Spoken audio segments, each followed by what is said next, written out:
स्वागत है आपका मेरे साथ जुड़ने का। मैं हूं Satyendra Kumar, founder TM the platform classes. आप सभी साथियों से या प्यारे छात्रों से मैं ये कहना चाह रहा हूं कि गणित की जो आत्मा होती है वो प्रतिशत होता है। तो आज जो आपका पहला चैप्टर होगा उसका नाम प्रतिशत होगा और प्रतिशत से ही आज आपको मैं पढ़ाया जाएगा। प्रतिशत के बाद आपका जो दूसरा जो चैप्टर पढ़ाया जाएगा वो बेटा प्रॉफिट एंड लॉस होगा, यानी लाभ और हानि होगा। तो आज प्रतिशत की हम बात कर ले रहे हैं, जो प्रतिशत आपको लगभग में 15 भागों में प्राप्त होगा, जिसका पहला भाग आज से आरंभ होगा। जो स्टूडेंट आज हमारे इस भाग से जुड़ा है तो उससे इतना ही रिक्वेस्ट है कि लगातार जुड़ा रहे, उसे वीडियो को देखता रहे, उसे परसेंटेज पढ़ने की जरूरत नहीं पड़ेगी। परसेंटेज बेटा प्रत्येक चैप्टर के अंदर आता है, हम किसी भी चैप्टर को उठा के देख लेते हैं। तो इसलिए मैंने पहली वीडियो जो आपकी रखी है वो प्रतिशत की ही रखी है। तो पहला पॉइंट हमारा ये है भैया जी कि प्रतिशत होता क्या है, ये हम एक मिनट समझने का थोड़ा प्रयास करेंगे और इसके बाद आगे हम पढ़ेंगे। प्यारे बच्चों, प्रतिशत तो हम इसका अगर विच्छेद करना चाहें तो विच्छेद बिंदु को हम रख लें तो इसे हम दो भागों में बांट सकते हैं। नंबर एक हमारा होता है प्रतिशत और नंबर दो होता है हमारा शत। शत का सारांश होता है बेटा 100 से, 100 से हमारा शत का सारांश होता है। और प्रति का मतलब होता है प्रत्येक वस्तु पर, प्रति का मतलब होता है प्रत्येक वस्तु या प्रत्येक माध्यम पर। तो प्रत्येक वस्तु की तुलना आप 100 पर करना ही प्रतिशत कहलाता है। अब प्रश्न हम लोगों से बनता है कि प्रतिशत कितने दशमलव बिंदु के बराबर होता है, तो बेटा जी प्रतिशत हमारा 2 दशमलव बिंदु के बराबर होता है, जहां तक आपको समझ पा रहे होंगे। सेकंड बोला जाता है कि प्रतिशत वह भिन्न होती है जिसका हार कितना होता है प्यारे बच्चों, 100 होता है। तो प्रतिशत हम क्या कह सकते हैं, प्रत्येक वस्तु पर 100 पर गणना करना, या वह भिन्न जिसका हार 100 हो, या प्रतिशत 2 दशमलव के बराबर होता है। इसके बाद सेकंड हमारा प्यारे बच्चों बनता है कि प्रतिशत का माध्यम इन पार्ट 1 हम सीख सकते हैं या माध्यम 1 देख सकते हैं, जिसमें हम लोग सीखेंगे बेटा सिर्फ प्रतिशत का चिन्ह लगाना। प्रतिशत का जो चिन्ह लगाया जाता है तो प्रतिशत के चिन्ह लगाने के लिए 2 दशमलव के कारण से हम 100 का गुणा कर दें। प्रतिशत का चिन्ह लगाने के लिए हमेशा 100 का गुणा किया जाता है। तो बेटा ध्यान देंगे, जैसे कि हमारे पास कोई फ्रैक्शन आ रही है, जैसे दे दिया गया आपका 1/5 या 1/5 को प्रतिशत के रूप में लिखें, तो 1/5 में हम क्या करेंगे, 100 का गुणा करेंगे। जब 1/5 में 100 का गुणा करेंगे तो हमारे पास प्राप्त परसेंटेज होगा वो बेटा 20% होगा। ऐसे ही आपको कहीं दिया गया है, जैसे कह दिया गया 1/4 को प्रतिशत के रूप में लिखें, तो हम 100 का गुणा कर देंगे प्यारे बच्चों, हमारे पास 25% आ जाएगा। इसी प्रकार से हमसे कहीं दे दिया गया है बेटा कि 1/3 को हम प्रतिशत के रूप में लिखें, तो हम क्या करेंगे, 1/3 में 100 का गुणा कर देंगे तो प्यारे बच्चों 100/3 आ जाएंगे। हम जब कैलकुलेशन करेंगे तो हमारे पास 33 सही 1/3 परसेंटेज आ जाएगा। तो प्रतिशत का चिन्ह लगाने के लिए हमेशा 100 का गुणा किया जाता है। इसके बाद सेकंड हमसे प्रश्न बनता है जाके कि आपका 2/3 को प्रतिशत के रूप में लिखें, तो हम किसका गुणा करेंगे प्यारे बच्चों, 100 का गुणा करेंगे, तो हमारे पास 66 सही 2/3% आ जाएगा। तो यहां तक जहां तक है आपको समझ में आ रहा होगा कि प्रतिशत का चिन्ह लगाने के लिए हमेशा प्यारे बच्चों 100 का गुणा किया जाता है। और प्रतिशत के चिन्ह के लिए जब 100 का गुणा किया जाता है, हमारे पास कोई फ्रैक्शन है, कोई भी नंबर है, जैसे कि आपको कहीं दिया गया है कि 4 को प्रतिशत के रूप में लिखें, 4 को प्रतिशत के रूप में लिखें, तो आप कुछ नहीं करेंगे, 4 में 100 का गुणा कर देंगे तो हमारे पास प्रतिशत का जो रूप होगा वो कितना होगा बेटा, 400% होगा। ऐसे ही आपसे कहीं नेक्स्ट बोल दिया गया प्यारे बच्चों 0.25 यानी 0.25 को प्रतिशत के रूप में लिखें, तो हम क्या करेंगे, इसमें 100 का गुणा कर देंगे प्यारे बच्चों। आपका 1 दशमलव से एक जीरो समाप्त कर लेंगे, 1 दशमलव से सेकंड जीरो समाप्त कर लेंगे, जितने दशमलव होंगे उतनी जीरो होना चाहिए, तभी आपका दशमलव चिन्ह हटेगा।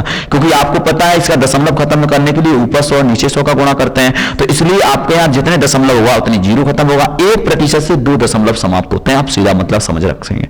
तो बेटा यहां जब समाप्त हो जाएगा तो हमारे पास वैल्यू जो आ जाएगी वो 25% आ जाएगी। आपके पास अगला कहीं दिया गया है कि 0.025 को प्रतिशत के रूप में लिखें। अगर हम इसमें प्यारे बच्चों 100 का गुणा करेंगे तो आपको पता है 2 दशमलव से 2 जीरो से 2 दशमलव हट सकते हैं, तो 1 दशमलव बना रहेगा, इसका मतलब होगा 0.25%। बात आप समझ पा रहे हैं। अगर इस वैल्यू को हम अगर समाप्त करना चाहें तो अगले प्रश्न को देख सकते हैं। अगर कोई कंफ्यूजन आपको मिल रही है तो इस प्रश्न को अभी मैं बताता हूं, थोड़ा देख सकते हैं आराम से। तो आपको समझ में आ रहा होगा कि प्रतिशत का चिन्ह लगाना है तो हमेशा 100 का गुणा करना है। इसके बाद प्यारे बच्चों समझ लें, प्रतिशत का यदि आपको चिन्ह हटाना है, प्रतिशत का चिन्ह लगाने के लिए 100 का गुणा किया जाता है और प्रतिशत के चिन्ह हटाने के लिए 100 का भाग किया जाता है। अगर यदि प्रतिशत का चिन्ह आपको किसी भी संख्या पर, किसी भी फ्रैक्शन पर अगर निर्धारित करना है तो प्यारे बच्चों 100 का गुणा करना है, और यदि प्रतिशत का चिन्ह आपको हटाना है तो 100 का भाग देना है। जैसे कि आपको कहीं दिया गया है कि 16 सही 2/3% को भिन्न के रूप में लिखें, तो प्यारे बच्चों इससे पहले कन्वर्ट करो, 16 या 48 हो जाएंगे और 2 को जोड़ देंगे तो 50/3 आ जाएंगे। प्रतिशत के लिए हम 1/100 रखेंगे। अब 50 दूनी 100 हो जाएंगे और 1/6 यानी आपका परसेंटेज भाग क्या होगा, 1/6 आ जाएगा। इसी प्रकार से आपको कहीं दे दिया गया है, जैसे कि दिया गया 20% को फ्रैक्शन के रूप में लिखें, तो 20% जो हम कन्वर्ट करेंगे बेटा 20/100 कर लेंगे और इसका मतलब आपके पास आ जाएगा 1/5 प्राप्त हो जाएगा। आपको कहीं दिया गया प्यारे बच्चों की 12 से 1/2 को प्रतिशत के रूप में लिखें, तो इसका मतलब संख्या के रूप में लिखें, तो 12 से 12 दूनी 24, 25/2 आ जाएगा प्यारे बच्चों, और 1/100 रखेंगे तो हमारे पास वैल्यू 1/8 आ जाएगी। जहां तक है आप समझ पा रहे होंगे कि प्रतिशत का चिन्ह लगाने के लिए हमें 100 का गुणा करना है और प्रतिशत का चिन्ह हटाने के लिए हमेशा 100 का भाग करना है।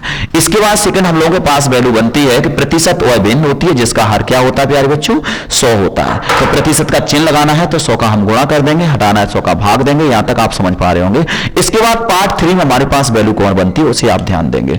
पार्ट 3 में हम लोगों के पास इस प्रकार के प्रश्न बनते हैं, जैसे कि 8 का 6 कितने प्रतिशत है, 6 कितने प्रतिशत है। प्यारे बच्चों यहां हमारे पास ये वैल्यू आ जाती है, हमें ये पहचानने में थोड़ी समस्या होती है कि नंबर्स कौन सा है और संख्या कौन आपको निर्धारित की जा रही है। तो इसके लिए हम थोड़ा नोट याद रखेंगे। जिन संख्याओं के पास का रखा है, की लिखा है, के लिखा है, को लिखा है और से लिखा है, वे हमेशा संख्या होती हैं। जिनके पास का, की, के और से लिखा है वे हमेशा संख्या होती हैं। तो आप समझ पा रहे होंगे यहाँ का किसके पास रखा है, आपके 8 के पास रखा है। तो 8 को जब हम नीचे रख लेंगे, 8 का है कौन बेटा, 6। अब 6/8 का मतलब हमारे पास फ्रैक्शन हुआ 3/4, और यदि परसेंटेज के रूप में बदलना है 100 का गुणा करना है। जब आप 100 का गुणा कर देंगे तो प्यारे बच्चों आपके पास परसेंटेज क्या आ जाएगा, 75% आ जाएगा। अब आपसे प्रश्न कभी दिया गया कि कहीं कह दिया गया 20 का 16 कितने प्रतिशत है, 20 का 16 कितने प्रतिशत है।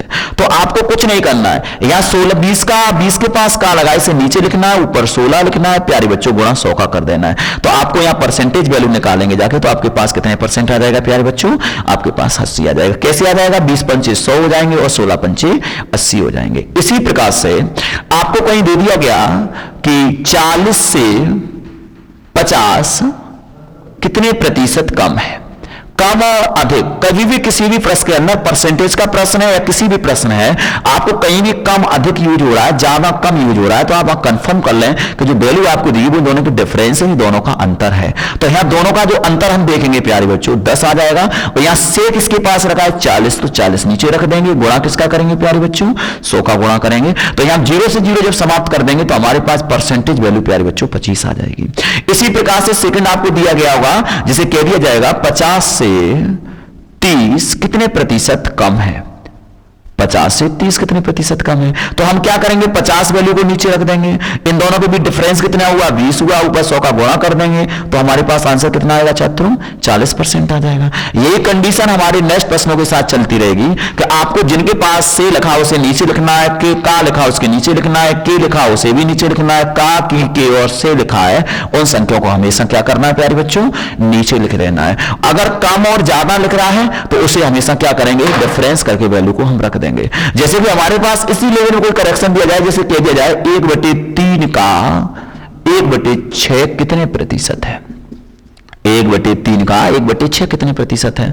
तो आपको पता है 1/3 का है कौन प्यारे बच्चों, 1/6। अगर इन फ्रैक्शन को हम कन्वर्ट करेंगे तो हमारे पास ये मिश्र भिन्न हो गई, तो 3/6 का मतलब प्यारे बच्चों हमारे पास आ गया 1/2, और प्रतिशत का चिन्ह लगाना है तो 100 का गुणा करना है, आंसर कितने परसेंट आएगा, 50% आ जाएगा। यही कंडीशन अगली बनती है जाके प्यारे बच्चों 1/8 का 1/2 कितने प्रतिशत है। तो हम कुछ नहीं करेंगे, 1/8 को 4 को नीचे रखेंगे और 1/2 को ऊपर रखेंगे। जब हम इस प्रकार का कैलकुलेशन करेंगे, मिश्र भिन्न को जब सरल करेंगे तो हमारे पास 4/2 आ जाएगा, और गुणा जब हम प्यारे बच्चों 100 का करेंगे तो हमारे पास वैल्यू कितने परसेंट आ जाएगी, 200% आ जाएगी। तो इसका कहने का सारांश है, अगर कभी भी कोई मिश्र भिन्न आपको दिख रही है या फ्रैक्शन के रूप में कोई भी परसेंटेज है तो उसे कन्वर्ट करने के लिए पहले आप मिश्र भिन्न को सरल करें, इसके बाद प्रतिशत का चिन्ह लगाने के लिए हमेशा आप 100 का गुणा करें। इसके बाद बेटा ध्यान देंगे कि आपके पास कभी वैल्यू देगी जैसे कि 20%, 40% से कितने प्रतिशत, 20% 40% से कितने प्रतिशत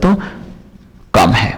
तो तो यहां आपको समझ पा रहे होंगे कि आप किससे कम दिख रहा है, आपको 40 से दिख रहा है कौन प्यारे बच्चों, 20 है। तो 20 कम का सारांश क्या हुआ, हम दोनों में डिफरेंस कर देंगे, गुणा किसका करना है, 100 का। तो आपके पास कितने परसेंट आएगा, तो 50% हो जाएगा। इसी प्रकार से आपकी विधिवत लगातार क्लासों को इसी श्रेणी के अनुसार आपको मिलेंगी। तो यहां आज जो मैंने आपसे चर्चा की है उसका सारांश ये कि प्रतिशत का चेन लगाना है तो हमें क्या करना है, और चेन हटाना है तो हमें क्या करना है। इसके बाद प्रतिशत क्या होता है, सिर्फ आपका सारांश सभी चैप्टर XYZ आपका अर्थमेटिक्स विधि में या एडवांस मैथ के अंदर हर एक चैप्टर के अंदर 10 से 15-20% तक आपका परसेंटेज की वैल्यू आती है। तो परसेंटेज आप हम कह सकते हैं अर्थमेटिक्स में नंबर 1 तो हम नंबर सिस्टम गणित की आत्मा कह सकते हैं, और सेकंड पार्ट हमारा प्यार बच्चों परसेंटेज होता है। तो आपको परसेंटेज ठीक से पढ़ना पड़ेगा और पढ़ते रहें।